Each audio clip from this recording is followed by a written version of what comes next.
Puno trudnica se pita, hoću li ja uspjeti imati porod kakav želim. Ali po meni to nije pravo pitanje. Nego je pravo ono, jesam li ja posvećena danas toj osobi koja želim biti. Toj osobi koja postajem kroz trudnoću, kroz porod, kroz majčinstvo.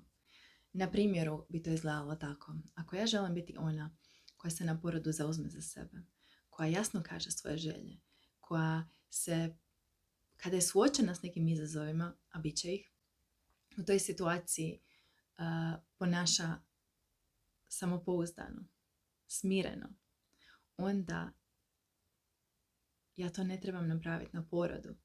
Ja to trebam početi raditi danas. I onda svaki dan, svaka prilika, svaki pregled, svaka situacija, svaki razgovor postaje prilika da ja prakticiram biti ta osoba.